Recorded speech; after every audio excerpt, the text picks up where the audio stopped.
Get ready for your spicy center core sequence. As a reminder, you can do this on any Pilates reformer. It doesn't have to be the one that I'm using.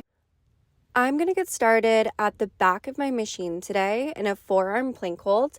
If you don't have a back platform on your machine, that's totally fine. Just take this at the front. So for me, one light spring is going to be a harder option, and 0 springs will be a little bit easier, a little bit nicer. If you're at the front, that spring becomes supportive. So if you're at the front, one light spring will be more supportive, 0 springs a little bit harder. If that's confusing, check the notes. I'll write all this down in the notes just to give you a better little visual on your spring loads and where to take different options on different areas of the machine. So I'm in my forearm plank holds here. Shoulder blades are pulled away from each other. My heels are over my toes, which will shift my weight forward ever so slightly. I need to lift my hips out of the well to protect my lower back, pulling my belly button into my spine. I've got 8 seconds. I start to walk the plank. In 3, 2, and 1. Walking the plank is up palm to palm, down forearm to forearm. Amplification for this is to take it up on your toes. Modification is to drop down to your knees. Most important thing is that your hips are completely still. There's no wagging back and forth. First things first, stepping your feet or your knees a little bit further apart will engage your obliques and help keep your hips still. Your second option would be to take that modification down to your knees. We have a plank to pike coming up. In 8 seconds, take this either on your forearms or on your palms. Plank to pike in 3, 2, and 1. You are up on your toes, either on your forearms or on your palms. Forearms is going to be a little bit harder. Palms will be a little bit easier. Planking to pike, you're lifting your hips up, looking back towards your knees, really scooping up through that center core, taking that 4-second pace up, even slower if you can, and then slowly dropping those hips right back down, but never into the well. Remember that core engagement to keep your hips high. We got 8 seconds. You pike your hips up, you hold it there. In 3, 2, and 1, pike your hips up, hold it. Now pulse it up an inch. Walk the plank. 3, 2, and 1. Drop your hips down, forearm, forearm, up, palm to palm. Modification is always there for you to drop down to your knees. Remember that your hips need to stay completely still here. No wagging back and forth. Imagine that there's a wall on either side of your hips. They can't sway side to side. We're sawing on our forearms and our knees. In 10 seconds, you've got that saw. Hips are low, down on your forearms and knees. In 3, 2, and 1. Forearms and knees, saw. Extend your chest back over the well, hinging at your shoulders. We're pressing down into our forearms. Linger for just a second at your stickiest, most challenging point, and then drive your shoulders forward, stopping them over your elbows. Try not to bring them over your palms. That's going to give you that little micro rest, okay? We want to stay in work mode as long as we possibly can. If you're at the front of the machine, you're just driving the carriage away and then dragging it back in. If you're at the back of the machine, like my visual here, I'm taking my shoulders back, my hips stay completely still, finding that full range of motion. It might not be very big, depending on how challenging your spring load is.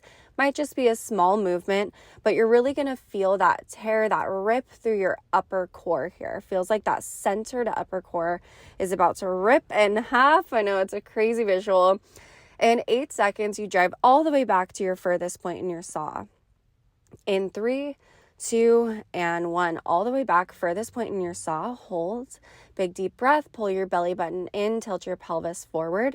Now pulse it back an inch, forward an inch. If you're at the front, you're just sliding that carriage forward and backward. We pulse for 5, crunch in 3, 2, and 1. Launch those hips up, crunch, round through your spine. Look back towards your knees, almost like you're going to somersault over. You got that 4-second pace going vertebrae by vertebrae, starting right there between your shoulder blades, and then slowly dropping down, never taking your hips low into the well. We want to keep everything locked and loaded here, protecting your back. It's really common that people try to just kind of pull forward and back with their knees here. That's going to light up your hip flexors. I really want you to focus on pulling through that center core, lifting up through that belly button into your spine. Imagine that I have a string and I've wrapped it around your center core and I'm just lifting you up through the ceiling, really getting tight through that core, creating that internal core set. We're in the top of our crunch in 5, in 3, 2, and 1. Top of your crunch, hold. Now pulse up an inch, down an inch, little tiny pulses. You got 8 seconds. We drop down, full range saw, inchworm in 3, 2, and 1. Full range saw. You got that inchworm. It's 1 crunch, 1 saw. You put the 2 moves that we just did together. It should take you about 16 seconds to get through the entire thing if you're working on that slow and controlled pace. Inchworm, 1 crunch, 1 saw. Remember, we're rounding our spine, looking back towards our knees on that crunch. And then dropping your hips, extending away from your back platform for your saw.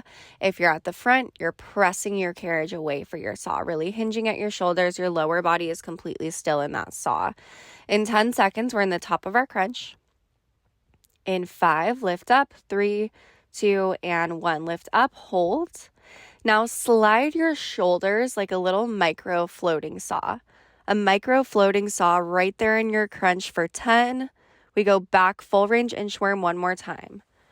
In 3, 2, and 1. Full range inchworm. You have time for one more. It's 16 seconds if you're at the back of your machine or riding it to the front. In 10 seconds, palms on your carriage, knees on your front platform. In 5, 1 yellow spring nicer, 0 more challenging. 3, 2, and 1. Ab roller with your palms on the carriage, your knees on the front platform. Here at the front, 1 yellow or 1 light spring is going to be your easier option. 0 springs will be harder. Ab roller, your shoulders, your hips, and your knees are all in alignment. Pelvis is tucked and pulled forward. Your back is completely flat. You extend the carriage away from you. Find your furthest point. Same thing. Linger there for just a second. And then slowly restack your palms right under your shoulders. Never bringing your palms in towards your belly button. That's going to launch your weight forward. You'll find yourself falling over towards the front if you do that. This is an upper/center core move. We're going to transition to that lower core move next, interchanging today between upper and lower core, really lighting up the entire board. In 10 seconds, drive the carriage all the way out. In 5, hold it. 3, 2, and 1. Drive that carriage all the way out, hold. Now tuck your pelvis up, pull your belly button up, and pulse your hips up an inch, down an inch. Little tiny pulse with your hips up an inch, down an inch. For 8 seconds, we pop up to our palms and our toes. High plank hold. 3, 2, and 1. High plank holds. You're here with your heels over your toes, little micro bend in your elbows. Shoulder blades pulled away from each other, belly button high. In 8 seconds, we cannonball crunch. In 3, 2, and 1. Cannonball crunch. Drive your knees forward. Stop them under your hips or maybe under your belly button. Scooping up through that lower core here. And then extend right back out into your high plank holds. Cannonball crunch. You drive your knees forward. Your back stays completely flat. And then extend right back out into that high plank hold. Modification for this is a crunch here at the front on your knees and your forearms. If you need to modify, drop down to your knees and your forearms. If not, stay here. We got 10 seconds. You drive those knees right under your hips. In 5, 3, 2, and 1. Knees under hips. Hold. Now pulse your hips up an inch, down an inch. 8 seconds. Pike your hips, then come back to a high plank hold. In 3, 2, and 1. Pike those hips, back to a high plank hold. From here, mountain climbers. Mountain climbers, drive your knee forward towards your elbow. You can go maybe same knee, same elbow, or opposite knee, opposite elbow. Mountain climbers can be fast or slow, whatever pace you want. If you want a little bit of heart rate challenge, it's that fast mountain climber. 20 seconds of mountain climbers, and then we're down on our knees, up on our palms. In 10 seconds, you got an ab roller. Knees and palms, ab roller. In 3, 2, and 1. Knees and palms, ab roller. This is your last move for this center core sequence. Same thing, your hips are tucked and down in alignment with your shoulders and your knees. Extend the carriage out and then drag it right back in. Since this is the last move, if you have a light support spring on, go ahead and pop it off for that additional challenge to finish things strong. If you're feeling good here with that support spring, keep it on. Just take a slow pace, connecting your breath to the movement, breathing in as you drive your palms out, and then breathing out as you drive your palms in, connecting that breath, mind to muscle connection. We drive the carriage all the way out in 5, in 3, 2, and 1. Drive that carriage all the way out. Hold. Big deep breath. Pulse your palms out an inch, in an inch, and then tuck your hips up an inch, down an inch. Find that point right where it shakes, right where you get into the deep core work. We're exchanging our palm pulse and our hip pulse, interchanging between the two for 10 seconds. We go full range to finish off this sequence in 3, 2, and 1. Full range of motion to finish off this sequence. You've got 15 seconds on the clock, and then you are done. Let's go 10 seconds. Keep moving, keep breathing. Big stretch in 5, in 3, 2, and 1.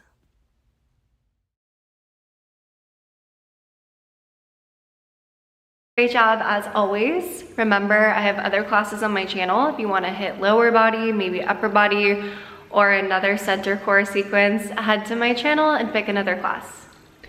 Thanks for watching, subscribe, and let me know if there's anything you want to see next week.